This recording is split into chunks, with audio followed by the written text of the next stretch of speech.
What's a classical education, and how does classical conversation support that? Let's find out. Diamond, Diamond. A precious gem of the most valuable kind. When pure, it is clear. Diamond, Diamond. A family name bringing traditions of love, hard work, and moral values. This is the Diamond Education Podcast with my mom and dad, John and Kelly England. Hi, welcome to the Diamond Education Podcast with John and Kelly England, your host. We're here to help you find the most valuable education for your child. We are excited today to have ElizaBeth Vandegrift on with us. ElizaBeth has practiced classical Christian home education for 20 years, including her time leading classical conversations groups over the past 8 years. ElizaBeth's previous education background includes public high school and a liberal arts college. She received a bachelor's degree from the University of Rochester and is pursuing a master's degree in pedagogy of classical education. Even with all of her experience in education, she says that learning classically alongside her 4 children has been the best education she has ever experienced.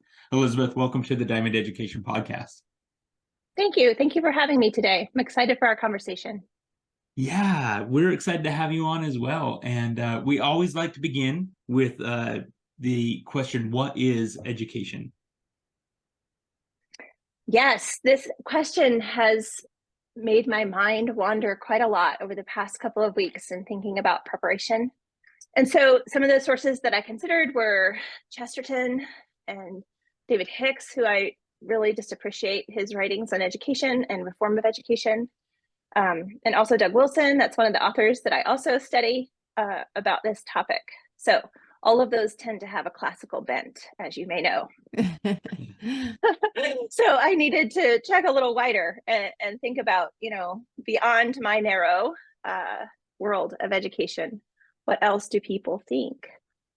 And I would say that I came out of the ideas of academic education. Education is about academics, but I have been guided and directed toward thinking about education in a new way. My conclusion is that truly education is an opportunity to know God, and we learn about God through all of the ways that we educate ourselves and our students, and that truly knowing God through his created world and through his word made flesh is what I think of education now. Wow. Oh, I love that. That's a great definition. Yeah. Thank you. Yeah, because as we of course have kind of in the last few years been learning a lot, kind of been at the end of the fire hose with education and a paradigm shift. And that is actually one of our, as we found, we're like, it is centered on God and truly finding the truths associated with him and how to become closer to him and like him. So I love that, ElizaBeth. Thank you. So in all of that, I heard like classical education is very important too, as well. Explain, and that's kind of one of the best educations you've experienced with your children as well, making it classical. Can you explain classical education a little bit and what that means? Sure, I will. I would love to do that through a differentiation. So Okay. if we think about what would differentiate a contemporary or the modern age type of education that we've all experienced, I'm sure. Mm-hmm. It's pervasive in our world. If we think about a modern education compared to a classical education, the biggest difference that I've experienced is integration of every subject together, right? So here we have the silos of the various subjects that students in a modern school study, whether that be a public school or a Christian school. They study in siloed channels of science and math and history, and English, right? And then your PE and all those things that are siloed off into separate subjects with separate instructors, of course. Yeah. And a classical education does not silo. We actually integrate knowledge. In a classical Christian education, we integrate knowledge around God at the center, and all of those types of strands or subjects point to one place, the Creator. Mm-hmm. And so that is one of the biggest differentiations. If you think about a classical study instead of a modern education. So yeah, and we've been doing, because we a few of our kids are getting a classical education up at Ascend, and I'm trying to learn more about that. And it's been neat to see, because like in our history, seeing the geography and the science brought in through the curriculum we may have chosen or the discussions we have, and even the math, learning on the people who have, found those concepts or those different things, and like just our daughter did a paper on Galileo, and he was a philosopher, scientist, and mathematician, so just how they needed all, the topics, or I guess what is the word I'm looking for, to really fulfill like what they were trying to accomplish. And so the fact that we separate them and the kids don't really learn how to integrate them and make them see how they apply is a big deal. Yeah, and that was, I was just listening to that, and part of your classical education, you mentioned that like it's been the best education you have ever experienced. And so explain what you mean by that. I came out of high school and college as a scientific mind. I really enjoyed science in school, decided to study science in college, had to do a lot of math clearly to be in the sciences. And so when I decided that I would stay home and classically educate my children, the first renaissance that I experienced was a broadening of interest. And I became a lover of history, a lover of art, and a lover of literature, right? So just that broadening again of like, instead of being channeled into what Beth is good at, when I was a teenager, I was finding the beauty of knowledge more fully or more wholesomely. So that is one of the things that I first experienced, is just like, of course, I loved my kids. So spending my time with my kids and then engaging this rounded education with them was a delight and a joy. So for me, first of all, it was just a broadening of topics, maybe. Yeah. But the second experience that I had is learning to learn well. Instead of just doing what I needed to do to get an A in the class, I could figure that out pretty well. I could do what the teacher asked and then turn it in and then walk away from it and be like, I'm done.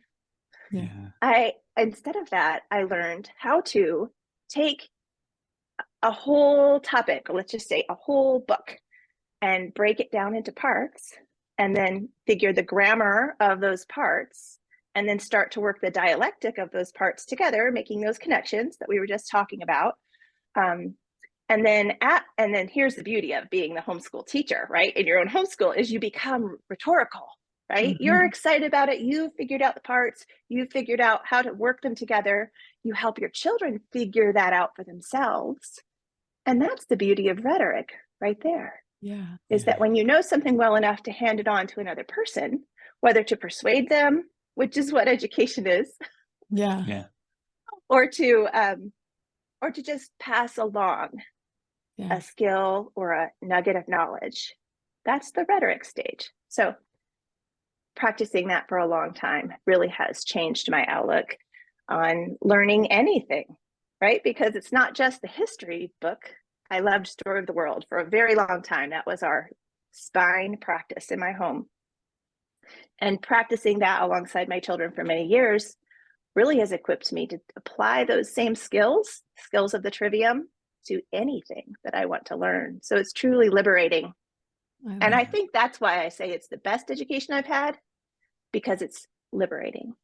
Yeah, we had a couple of professors from why am I forgetting? Mount Liberty College, which is a liberal arts college, right? And so it's kind of follows that classical following. And one of the things that I remember that stood out to me was that one of the things they're really trying to teach the students is to see the beauty in the world. And I heard that you mentioned the beauty that you're finding in your education as well. And I found that just really, that connection really interesting. Yeah. You mentioned trivium, ElizaBeth, and that is a new term for me. Can you explain that a little bit? I'd love to. The trivium would be considered 3 of the 7 liberal arts. Are you more familiar with that term, liberal arts education, or the 7 liberal arts? Okay, so let's start there. Inside the liberal arts, there is a trivium and then a quadrivium. Part of what you were talking about Galileo is actually the quadrivium part of the 7 liberal arts. But the trivium are the first practices of education from the ancient times. And so there are 3 paths in the trivium. It's trivium, of course. So you have grammar, dialectic, and rhetoric, or it could also be known in our day as grammar, logic, rhetoric. And they represent skills and practices that, again, can be applied to any topic. So when I say grammar, what do you think of? So, well, part of it would be nouns, pronouns, and then capitalization and period and punctuation and all that stuff. Yeah, it's So, how Right. the language is put together. Yes. But if I asked you, do your kids play sports at all? they're No. more into like musical theater. Well, Rory, our boy, That's fun. yeah, our boy, he does ninja course And warehouse. Sure. So yeah, Sure. So ninja course would actually be a great example. okay. But John, did you play any sports? This might be more easy if I do it with you personally, you know, Yeah, than your no, kids. I loved playing basketball growing up, and I played tennis as well. Yep. Yeah, tell me the grammar of basketball. So Think about, right? Think about it. It has its own specific words that you use, like the 3-point shot or the key and stuff like that, and it means something completely different in basketball than it does if I'm talking about my house, right? Yes. So we naturally think about English grammar because that is the one remnant in our education where we use that word grammar. But if you think about it, everything has a grammar. It has a vocabulary and it has rules that govern the parts. Oh wow. There's the first part of the trivium is the grammar, is just knowing anything that you want to learn. You have to know the vocabulary of it. You have to know what the things are called. And then you have to learn the rules that govern that. And that would be a grammar in your kitchen when you're baking. Yeah. Has a grammar, doesn't it? Yeah. When you're in a beautiful place to see this is actually sports and arts, because they are still people in those places are still classically trained, if you think about it, right? Yeah. When you first take your kid to basketball or hockey or soccer or any of those things, they're like, okay, well, here's the ball, here's the net, here's the rules. Now let's practice those things, right? Yeah. Yeah. Yes. So sports is a great analogy for classical education, actually. Yeah. Or a training like ballet, any dance probably is very classically trained, right? Because you learn the steps, what they're all called, all the positions, and then you train in how to make connections between them. Think about a dance. What do they call that when they put it together? Routine. Sure, a routine. Yes. Yes. All right, so back on track. That would be trivium, the grammar of anything. So expand your thoughts about the word grammar. It's not just the English language. It's any topic that you desire to learn about. You can compile a grammar about it. And that in and of itself is an exploration of learning something, isn't it? Yeah. Now you could stop at the grammar stage and just know that level about anything, but it's a natural step once you're compiling a grammar about something and learning both vocabulary and the rules that govern it, that you're going to start to make connections and put that puzzle together, right? Yeah. And that's an entry into the dialectic. Uh-huh. And dialectic has many parts to it. Oh, so let's focus back on grammar for a minute. I said you could kind of stop there and just hold a grammar in your mind. It would be a memory skill, right? Mm-hmm. Of just compiling and holding and memorizing. As you move into dialectic, you start to ask questions of yourself or of your parents or of your peers, and you start to explore in a different way, like, okay, but how does that work? How does that fit together? If I do this, will this happen? Cause and effect. So that would be a stage of dialectic in which there's some dialogue, right? Yeah. And a classical education, so the dialectic is a major part of what we need to recover in a classical education worldview, is because we don't necessarily feel comfortable in those skills. And one of those things that we practice in classical conversations particularly, and other classical modes of education or other models who have developed classical education tools is the 5 common topics. And again, that is a Greek idea, an old education idea of just having places to explore any topic. So 5 common topics applies to basketball and grammar and musical dance and Napoleon, right? Like all of those things. Yeah, absolutely. So that's a dialectic. And then we kind of have covered the rhetoric a little bit. So that would be the third. We have grammar, dialectic, and then the rhetoric stage. The rhetoric stage I think of as being a point at which, I know the topic. I've wrestled through it. And now, Mom, Dad, I want to persuade you about whatever it is that I decided about that topic. Yeah. And I can persuade you, Mom and Dad, through conversation, like a Socratic dialogue. I could persuade you through writing you an essay about how much I want that thing that I want. Or I could persuade you through a presentation of some sort. Yeah. So that's kind of the rhetoric stage that we look for in students. And what I love, I think Susan Wise Bauer said this in her book, and I read it so long ago, and it inspired me to think about how teenagers are in that burgeoning rhetoric stage, and they want to persuade people. They want to persuade each other, of course. And they want to make statements and show who they are. I think it's Dorothy Sayers who calls it the poetic stage of child development, which can model these stages of learning that apply widely. But I think it was Susan Wise Bauer's book that said, your student's going to want to express themselves. So if we train them in the trivium, that expression can look a whole lot different. And the thing that they're trying to persuade you to could look a whole lot different than, the normal teenage rebellion that we witness every day. Yeah. No, I love that. Sorry, I'm having some paradigm shifts right now, because because when you said grammar, I think of English, right? And then I'm like, no, we actually do have grammar in every subject, but I love because it is a lifelong learning thing, trivium. Like you can see the learning, knowing the rules, how it's all made up, and then the process of it, would you say dialectical is even the application, how to apply it and things like that. And then basically how to kind of teach others or persuade others or no, I love that. I haven't thought of that way, and bringing it into, you can see how you can cross, all these subjects, and because you almost lose that when we do separate those subjects, because all the time you get asked, well, Mom, when am I going to use this? It's because it hasn't been shown how to apply it in every area. It's been separated. So, and if we wrap that right back around to the sports and arts kind of thing that we started with, so then go back and think about, okay, so where am I observing people who are rhetorical in basketball? Where am I observing people who are rhetorical in art? Or even in sciences? It is those people making innovations. Inventing something new, pressing the edges, taking what they know and what they've wrestled through and persuading the world, really, right? Right? When you see a phenomenal 3-point shot, right? Or awesome, amazing, it's March Madness, guys, right? So yes, absolutely. An amazing, play when my team plays and I'm like, look at that. That's amazing.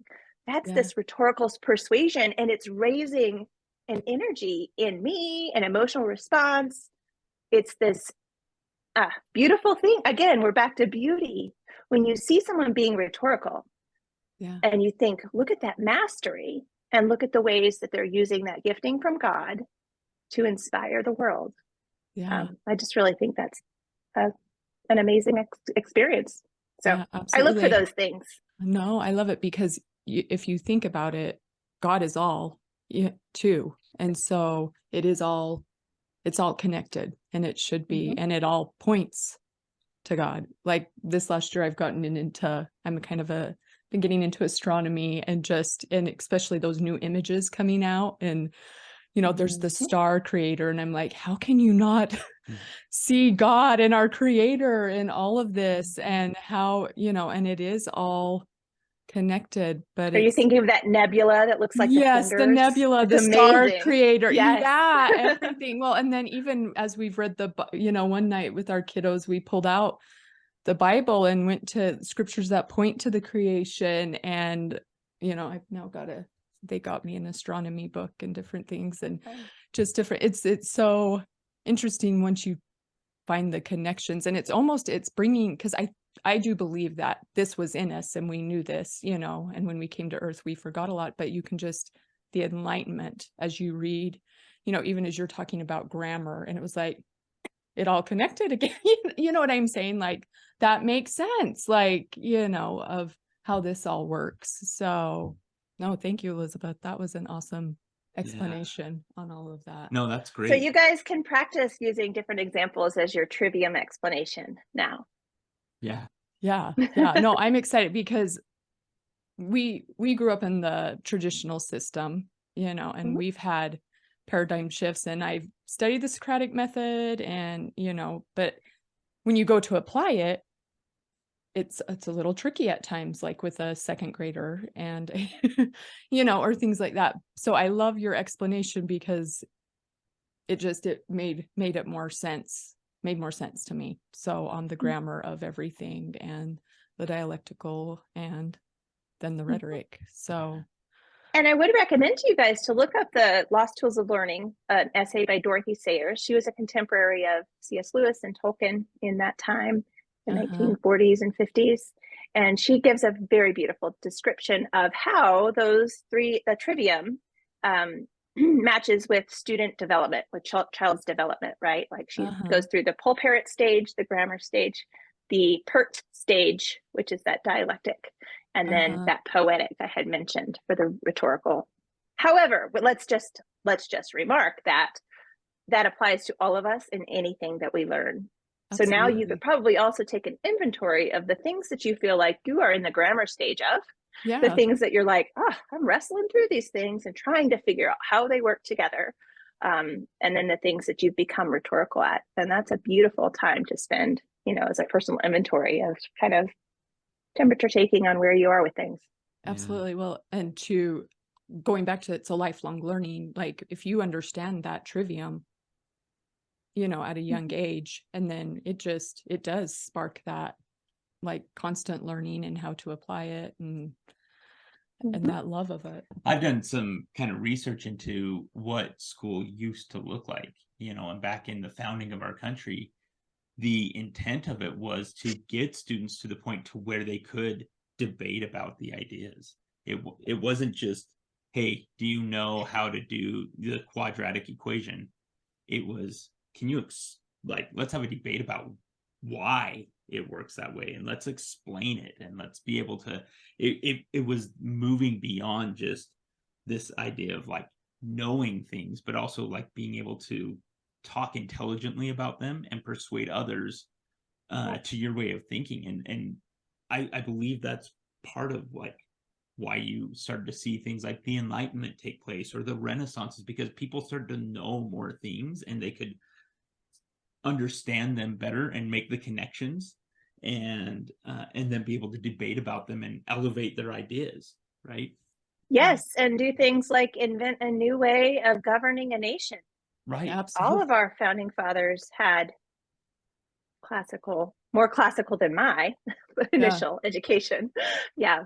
Well, and going back, because they all did learn the concepts. They went back and studied other nations, what worked, what didn't work, kind of the rules, right? The grammar of what makes a nation successful. And then they went into the dialectical, and then they debated these ideas and persuaded. And so now that you explain it, Elizabeth, you can totally apply it to all of it. See it everywhere. Yeah. So we've been talking a lot about what classical education looks like. So how does classical conversations work, and what does that look like for a family who decides to try and use this in their education of their children? So classical conversations exists to equip parent teachers to homeschool through high school using classical Christian education. And then we also desire to encourage students So we really have two places that we're working. We're working to equip the parent teacher to be the authority of their homeschool. And then we want to be a community to both the parent teachers and the students. So the way that it happens is through, so my role inside of that is I am one of the leaders in the state of Utah that helps to create local communities, and I guide the directors of those local communities. And so we're now going to jump down to that level, right? How to be involved in a local community, that knowing that that local director has support of people like me and corporation that trains them well, desires very much to equip classical Christian leaders like those directors. So let's just zoom in now to what it would look like to be in a community in Utah.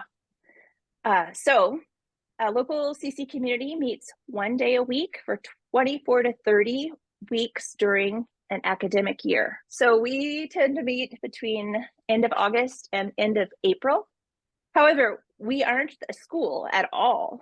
We represent a support mechanism for families who desire to homeschool and be the authority over their own children's education. We feel that we're called to that through Deuteronomy 4:6, and that we should be walking alongside our own, I say students all the time, so I mean our own children, walking alongside our own children at all times, educating them and admonishing them to know the Lord. So on one of those 24 weeks of a community day, you see lots of things happening on a local CC campus. You see a foundations program that's happening with families who have kids ages 4 to 12, and they're meeting for about 3 hours in the morning to do the grammar, practicing grammar. Awesome. So that's a recitation, a memorization of the grammar of many things. We love, and it's in our foundations curriculum. It's a CC original curriculum, and we have 7 topics that we order grammar, the foundational knowledge about God, into. And so in a foundations program, we're going to have the grammar of history, science, Latin, English, geography, timeline, and math. And that happens in the first half an hour of our day. We go on in that day to then do fine arts project, a science project, and every student every week has an audience, a friendly audience for which to give a student presentation. And then we end our morning with a grammar review. Okay. So the idea of foundations is to capture, recite, repeat, memorize, store away a large amount of knowledge about God's creation, but it truly isn't to understand it all. It's actually being placed into your families, not just your kids, because it goes into yours as well, mind, in order to be accessed during that dialectic, right? So foundations does look different from a 4-year-old to a 12-year-old, because a 12-year-old's entering into that dialectic already, and they're going to be making those natural connections. So that's one of the CC programs that's happening on a community day. One of the things I really liked about what you said, I can see the preparation for the next stages in regards to that. You know, you've said that, you know, they need to prepare to speak to a friendly audience, right? Which is saying like, yeah, you're learning this grammar, but you're eventually going to need to start having debates about this stuff. So you need to learn to talk to people. And I love that idea. And so yeah. And the friendly audience that they get to be in front of, right? And learn. And and then I would actually ask too, ElizaBeth, because you said the families are very involved. If you can just quickly explain what it looks like for a family within that foundations. Yeah, a foundations program is for the family. You attend at least parent teacher attends alongside their students, is in class with the students, is fully participating in that memory work, and then also participating in a way of like, oh, it's time to paint. Let's help all the kids paint. You know, a helper in the classroom. We do have trained and paid tutors in our classrooms to be the lead learner of the classroom, but it is not a traditional school setting where you drop your kids off and they go to class for the day and come home and tell you about it at all. It's actually, we are all going to Foundations or experiencing this together, because that day is a model for a classical Christian homeschool the other days of the week. When you go home from CC, if you're using CC as your curriculum for your homeschool, you've just been given a model of what you can do those other 4 days of the week as you walk through your school week, and then come back to CC the next week for like, okay, here we're moving on. Now it's week 4. Here's the material of week 4, and we're going to model it for you, equip you to do it at home. And then it just becomes a weekly practice for 24 weeks. And you get surprised about how much stuff your family retains in their minds through repetition, throughout that school year. So Wow. I love Foundations. I miss it. Yeah, I love Don, that. I wanted to say that you said practicing that public speaking from the time they start Foundations, whether they're 4 or 6 or 8. I love to speak to the students that I lead now are in that challenge age program. Like my youngest is 14 now. So I love to tell her and her peers, like when they feel like, oh, it's a new type of presentation, we're actually learning. This year we're doing mock trial, but next year we're learning team policy debate. And the thing I can always say to them is, you've been practicing presentations since you were young. This is just a new type of presentation now when we do a debate or when we do a science fair presentation. But they have practiced the grammar of those skills over the long haul. So as soon as you remind a student, no, you've been equipped toward this.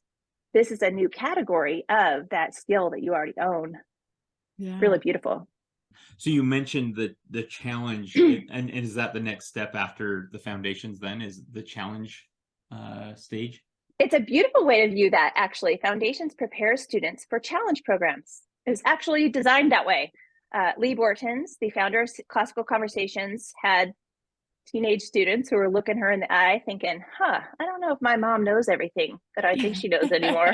Yeah. And she saw that she needed other students around the table with her sons to be able to have a dialectic and measure their ideas against one another. So let's put our sons and daughters around tables with other students who are studying Caesar's Wars and studying, the great conquests of science from Christian explorers of that field.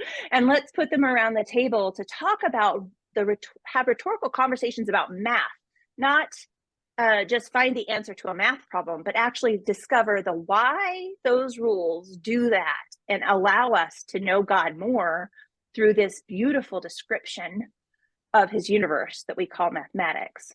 So that was a long way to get to this point.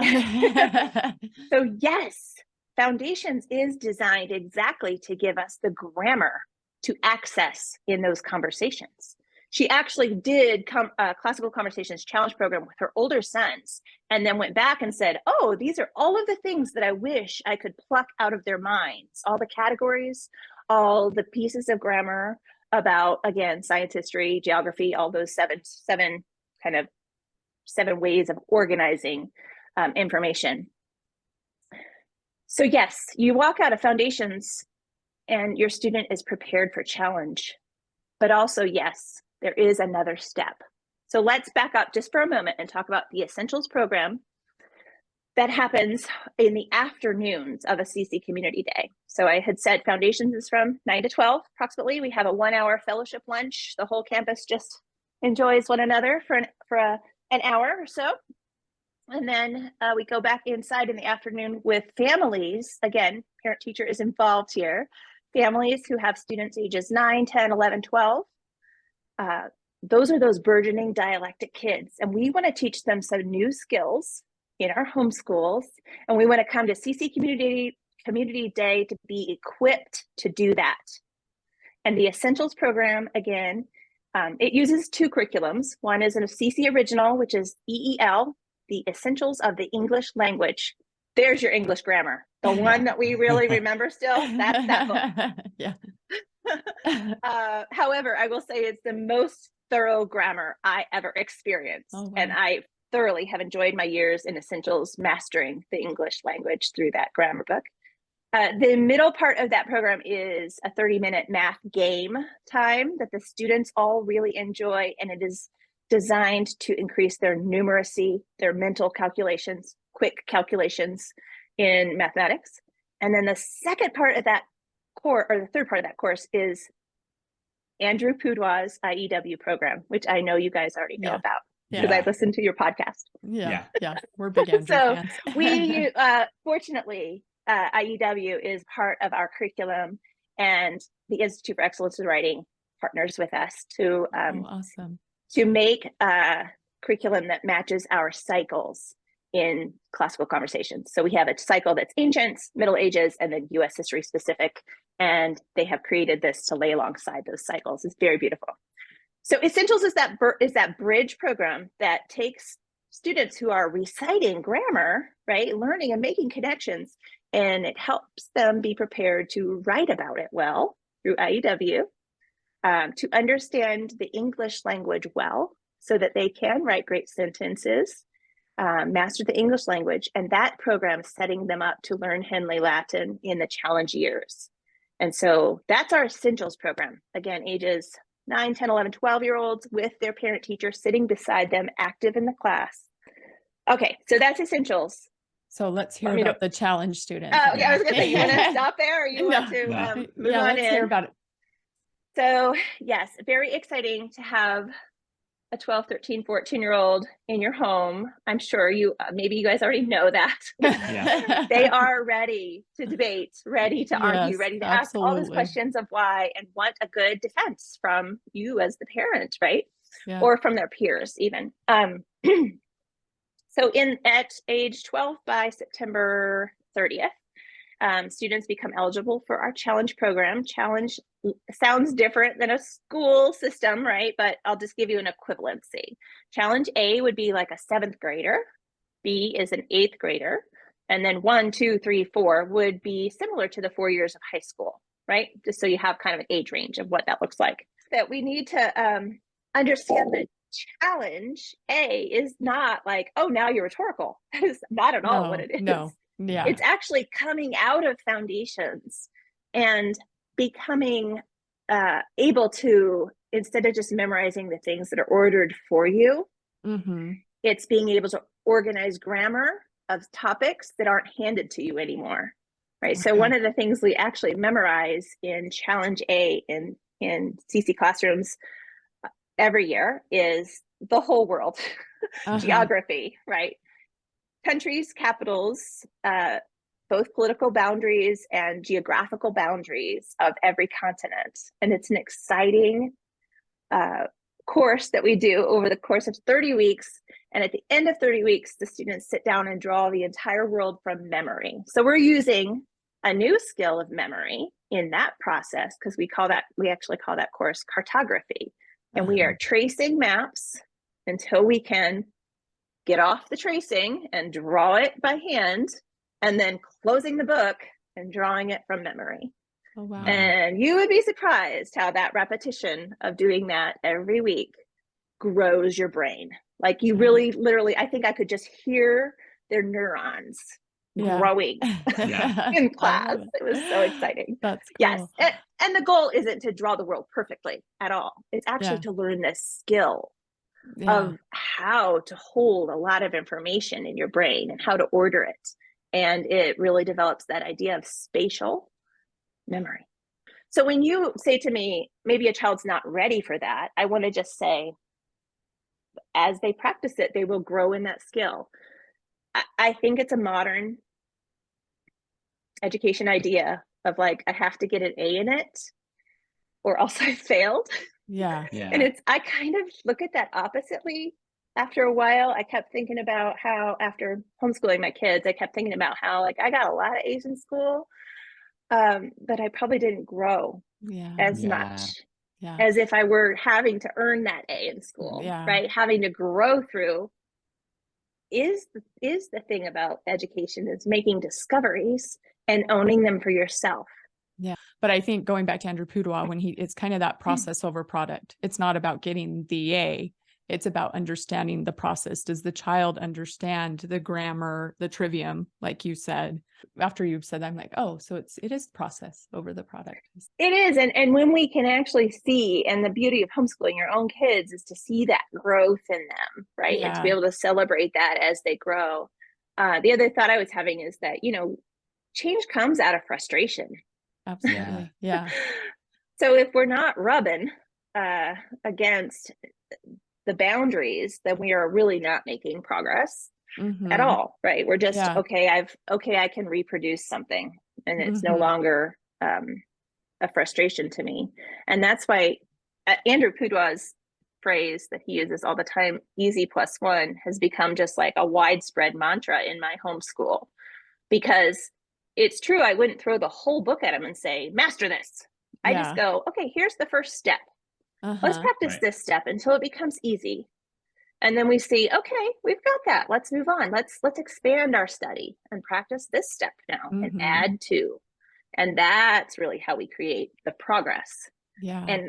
And when you give your students at home, your own children, that next step that they are ready for, even that becomes less frustrating for them, because it's a natural addition to what they're already learning.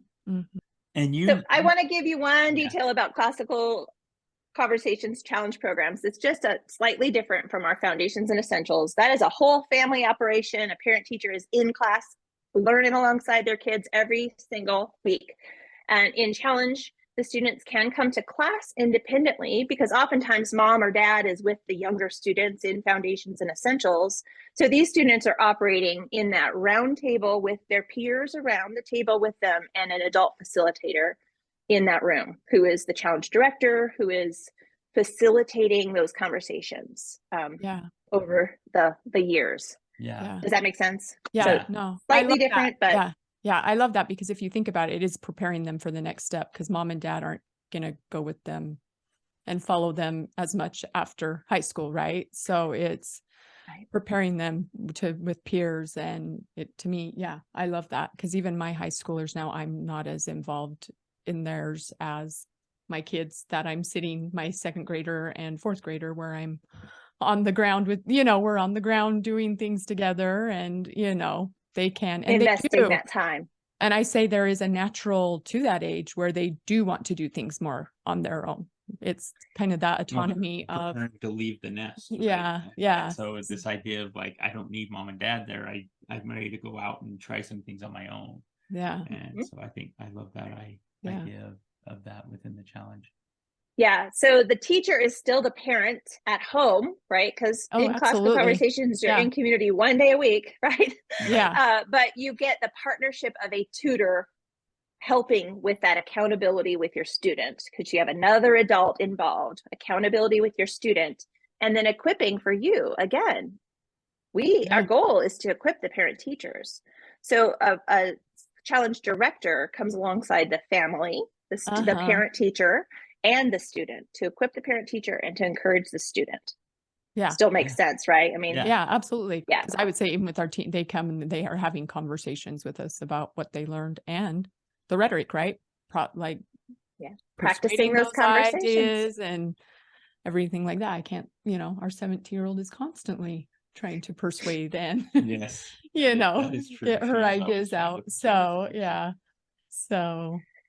So classical conversations is a classical Christian community. Education is so holistic in a classical Christian education that is not just part of your life. It's integrated into your life. So we always end our conversations and our podcast with this question, which is, who is one of your heroes from history and why? Yes, I've enjoyed thinking about this too. I've come down to wanting to say or talk a little bit about Leonardo da Vinci, because it was a hard choice. But Leonardo da Vinci represents that idea that we talked about first in our podcast today, actually, about just being an integrated, well-rounded we hear that term. I don't think that people know what that means. Yeah. Yeah. Well-rounded, meaning that I went from loving the technical sciences to really loving art history. Became one of my favorites, early on in my education with my kids, and history and literature, and now philosophy, and just like the richness of an integrated classical education. So Leonardo da Vinci represents that. I know he's called the Renaissance man. I know that. Yeah. But just in being able to see both his art and his inventions, and I'm sure y'all have been to Leonardo in Salt Lake City. We Yeah. actually have a museum in Salt Lake City that's based around his themes. And I love that we can go to the Leonardo for coding classes and also an art exhibit, Yeah. right? Mhm. It's just that integration of like, things aren't separate, guys. God Yeah. created Yeah. it all, and you find beauty in it all. And we do not have to specialize. Yeah. In Yeah. fact, I think sometimes specialization fragments our ability Mhm. to be human Yeah. and to really know God fully. Yeah. So Leonardo is my choice. Oh, That's I love that. awesome. That is amazing. So how can our listeners find out more about Classical Conversations or connect with you? Yes, Classical Conversations, www.classicalconversations.com is the landing page for CC Corporate International, right? If you Uh-huh. want to get a little more local, you can please reach out to me, Vandegrift at classicalconversations.com. I am one of a team of leaders in the state of Utah. And if I'm not the right one, I can connect you to the right one. So my name's a little hard to spell. I'll spell it. EVANDEGRIFT at classicalconversations.com. Awesome. No, that's awesome. Elizabeth, thank you so much. You're welcome. I just want to keep talking. I've learned a lot today, and I appreciate the discussion and you educating us on classical conversations. Thanks for So being on our show. You're welcome. It was my pleasure. Thank you for listening to the Diamond Education Podcast. You can connect with us on Twitter, Instagram, and Facebook. At Diamond Education, DIMOND, or on our website, diamonded.com.